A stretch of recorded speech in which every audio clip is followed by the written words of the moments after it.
Mars media நேயர்களுக்கும் அன்பர்களுக்கும் இந்த நாள் இனிய நாளாக அமைய எல்லாம் வல்ல இறைவனை பிரார்த்திக்கின்றோம்.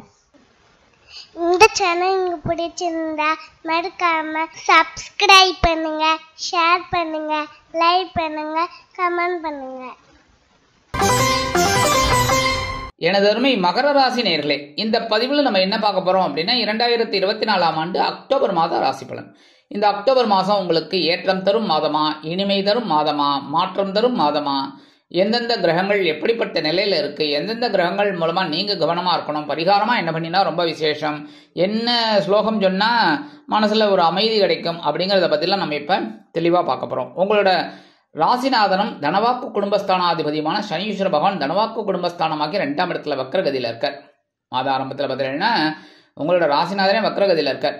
ஆனா என்ன 2வது இடத்துல இருக்கார். தனவரவு அப்படி இப்படி இருக்கும். நீங்க எதிர்பார்த்த அளவுக்கு இல்லை அப்படின்னாலும் நீங்க உழைச்சது வீண் போகாது. ஏன்னா உழைப்பிற்கு காரணமானவரே சனீஸ்வர பகவான் தான். அதனால நீங்க எந்த அளவுக்கு உழைக்கிறீங்களோ அது ஓரளவுக்கு உங்களுக்கு கிடைக்கும். இருந்தாலும் பெரிய அளவில் ஒரு மாற்றங்கள் அப்படின்னு சொல்ல முடியாது. கவனமாக இருந்தீங்கன்னா ரொம்ப நல்லது. அதேமாரி கொடுத்த வாக்குறுதிகளை காப்பாற்றி மகிழ்வீர்கள். அப்படின்னாலும் புதுசாக யாருக்காவது வாக்குறுதிகள் கொடுக்கறதுக்கு முன்னாடி நல்லபடியாக கவனித்து கொடுக்கறது ரொம்ப நல்லது. ஆனாலும் குடும்பத்துக்கு தேவையான சில வேலைகள் எல்லாம் நீங்கள் செஞ்சுப்பீங்க. அதில் ஓரளவுக்கு உங்களுக்கு நன்மைகள் இருக்குங்க. அடுத்தபடியாக ராகு பகவான் 3ஆம் இடத்துல இருக்கார். தைரியம் அதிகமாக இருக்கும். ஏன்னா பிரம்மாண்டத்துக்கு அதிபதியே ராகு. அதனால தைரியமே உங்களுக்கு பிரம்மாண்டமாக இருக்கும். பெரிய அளவில் தைரியம் இருக்கும். உத்தியோகத்தில், தொழில் வியாபாரத்தில் எல்லாத்துலேயுமே உடன்பிறப்புகளின் மூலம் சில குழப்பங்கள் இருந்தாலும் ஓரளவிற்கு நன்மைகளும் எதிர்பார்க்கலாம். அந்த வகையில் அரசியல்வாதிகளுக்கு ரொம்ப அற்புதமான ஒரு காலகட்டம். நல்ல தைரியமாக வேலை செய்வீர்கள். அதுக்குண்டான ஒரு பொறுப்புகள், பதவிகள் கிடைக்கிறதுக்கு வாய்ப்புகள் இருக்குது.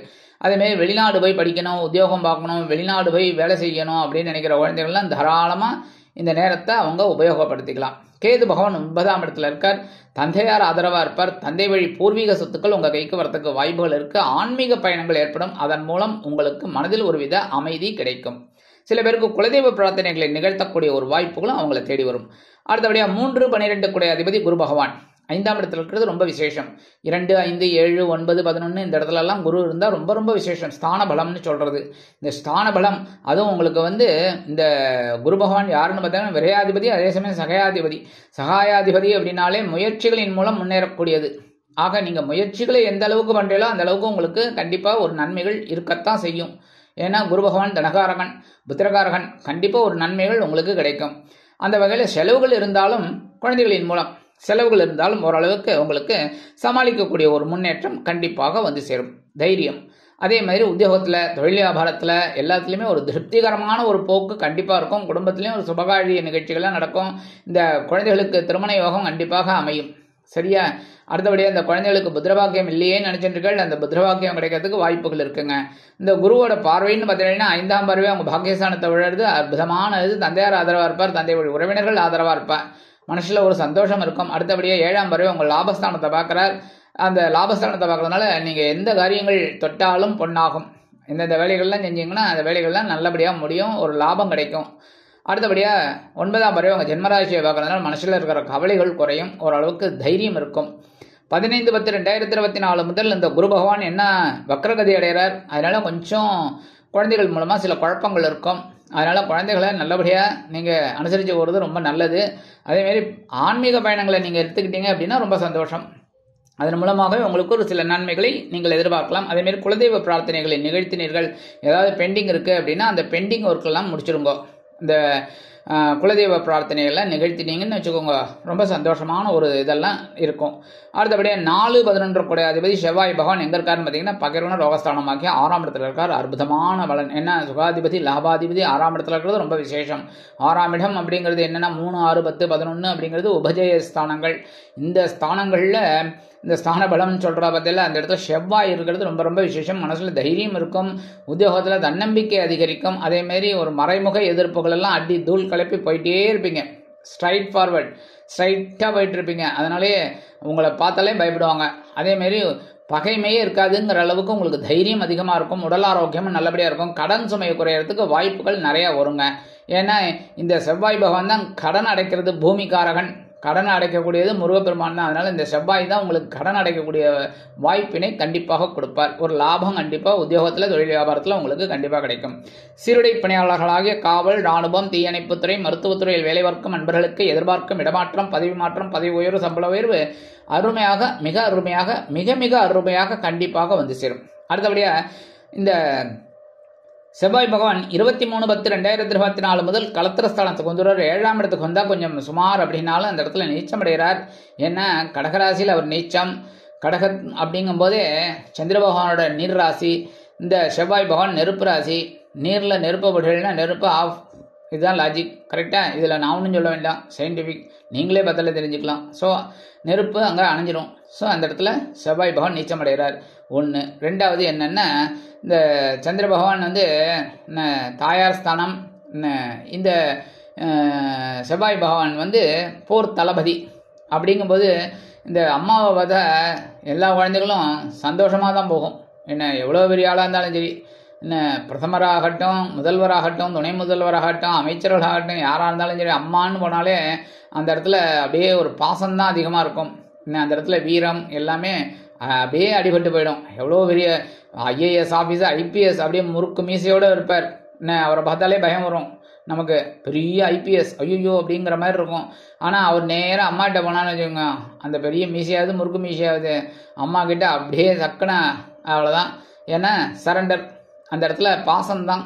ஸோ அந்த மாதிரி இடத்துல தான் லாஜிக் இந்த இடத்துல. அப்போ அம்மாவோட ஸ்தானத்தில் போர் தளபதி வந்தோடனே என்ன ஆகும் எல்லாம் இது. அதனால தான் நீச்சம், செவ்வாய் பகவான் நீச்சம். ஸோ இந்த இடத்துல வாழ்க்கை துணையோட உடல் ஆரோக்கியத்தில் கவனமாக இருக்கணும், எடுக்கிற காரியங்களில் கவனமாக இருக்கணும், உத்தியோகத்தில் தொழில் வியாபாரத்தில். 5-10 அதிபதி சுக்கிர பகவான் 10ஆம் இடத்துல ஆட்சி, அதாவது ஜீவனாதிபதி ஜீவனஸ்தானத்தில் ஆட்சி. அற்புதமாக இருக்கும். ஜீவனம் விருத்தி அடையும் உத்தியோகத்தில் தொழில் வியாபாரத்தில் எல்லாத்துலேயுமே. ஸோ ஜீவனத்துக்கு ஒன்றும் பிரச்சனை இல்லை, சந்தோஷம் இருக்கும் மனசில். எடுக்கிற காரியங்கள் அற்புதமாக இருக்கும். 14/10/2024 முதல் இந்த சுக்கிரபகவான் லாபஸ்தானமாகிய 11ஆம் இடத்துக்கு வந்துடுறார். 11ஆம் இடத்துக்கு வந்து குருவோட பார்வையை வாங்கிக்கிறார். குரு பகவானை இந்த சுக்கிரபகவான் பார்க்குறார். ஸோ ஒருத்தர் பரஸ்பரம் 2 பேரும் பார்த்துக்கிறார். இருந்தாலும் லாபம் உங்களுக்கு ஓரளவுக்கு வரும். கவனமாக இருந்தீங்கன்னா எல்லாத்துலேயும் உங்களுக்கு வெற்றிகள் கண்டிப்பாக இருக்கும். உத்தியோகத்தில் சில பேருக்கு பார்த்தீங்கன்னா விலை உயர்ந்த பொருளை வாங்கக்கூடிய ஒரு வாய்ப்புகளும் அவங்கள தேடி வரும். 6-9 அதிபதி புத பகவான் பாக்கியஸ்தானமாகிய 9ஆம் இடத்துல ஆட்சி, உச்சம், மூலத்திரிகோணம். ஏற்கனவே நான் சொல்லியிருக்கேன். 9ஆம் வீட்டு அதிபதி அதாவது பாக்கியாதிபதி பாக்கியஸ்தானத்தில் ஆட்சி. தந்தையார் ஆதரவாக இருக்கார். தந்தை வழி உறவினர்கள் ஆதரவாக இருக்காங்க. பூர்வீக சொத்துக்கள் உங்கள் கைக்கு வரும். இது ஒரு 5 நாளைக்கு. அதுக்கப்புறம் பார்த்தீங்கன்னா 6/10/2024 முதல் இந்த புத பகவான் எங்கே வரப்போறாருன்னு பார்த்தீங்கன்னா ஜீவனஸ்தானமாகிய 10ஆம் இடத்துக்கு வந்துடுறார். பரபரப்பாக இருப்பீங்க, சுறுசுறுப்பாக இருப்பீங்க. அறிவுத்திறனை வச்சு எப்படி பண்ணினா வெற்றி அந்த மாதிரி இருப்பீங்க. அதுமாதிரி எழுத்து மற்றும் அச்சுத்துறையில் இருக்கிற அன்பர்களுக்கெல்லாம் எடுக்கிற காரியங்கள் அற்புதமாக நிறைவேறும். கல்வி பயிலும் மாணவ மாணவிகள் இந்த குழந்தைகள்லாம் ரொம்ப நல்லா படிப்பாங்க, பரபரப்பாக படிப்பாங்க, சுறுசுறுப்பாக படிப்பாங்க. அதனாலே ஒரு மதிப்பெண்கள் இதெல்லாம் வரத்துக்கு வாய்ப்புகள் இருக்குது. விளையாட்டு துறையில் இருக்கிற குழந்தைகள்லாம் ஒரு சாதிப்பாங்க, ஒரு சாதனை பண்ணுறதுக்கு ஒரு வாய்ப்புகள் அவங்கள தேடி வரும். 25/10/2024 முதல் இந்த புத பகவான் எங்கே வரப்போறாருன்னு பார்த்தீங்கன்னா லாபஸ்தானமாகிய 11ஆம் இடத்துக்கு வந்துடுறார். உயர்வுகள் ஆட்டோமேட்டிக்காக இருக்கும். உங்களுக்கு எல்லா விஷயத்திலும் உயர்வுகள் உங்களுக்கு கண்டிப்பாக இருக்கும். தொழிலில், வியாபாரத்தில், அதே மாதிரி உத்தியோகத்தில் எல்லாத்துலேயுமே ஒரு உயர்வுகள் உங்களுக்கு தேடி வரும். அஷ்டமாதிபதி சூரிய பகவான் பாக்கியஸ்தானத்தில் இருக்கார். 8ஆம் வீட்டு அதிபதி 9ஆம் இடத்துல இருக்கார். ஸோ உடல் ஆரோக்கியம் சிறப்படையும், மனசில் ஒரு தைரியம் இருக்கும். சில பேருக்கு வீடு, மனை, வாகனம், சொத்து சேர்க்கை இதெல்லாம் வரத்துக்கு வாய்ப்புகள் இருக்குங்க. உத்தியோகம் இல்லாத குழந்தைகளுக்குலாம் நல்ல உத்தியோகம் கிடைக்கும். அதேமாரி எடுக்கிற காரியங்களும் உங்களுக்கு சிரத்தையாக பண்ணுறதுனால ஒரு வெற்றி கண்டிப்பாக இருக்கும். தொழில் வியாபாரமும் நல்லபடியாக இருக்கும். சில பேருக்கு புதுசாக தொழில் தொடங்கக்கூடிய ஒரு வாய்ப்புகளும் அவங்களை தேடி வரும். 18/10/2024 முதல் இந்த சூரிய பகவான் எங்கே வரப்போறாருன்னு பார்த்தீங்கன்னா 10ஆம் இடமாக ஜீவனஸ்தானத்துக்கு வந்துடுறார். ஜீவனஸ்தானம் அப்படிங்கும்போது பரபரப்பாக இருந்தாலே போகிறோம். ஆனால் இந்த இடத்துல பார்த்தீங்கன்னா சூரிய பகவான் நீச்சம்னு சொல்லப்படுறது. ஏன் அப்படின்னா நீச்சம்னு ஆக்சுவலாக சொல்லக்கூடாது. ஏன்னா சூரிய பகவான் பலம் இல்லைங்கிறதெல்லாம் கிடையாது.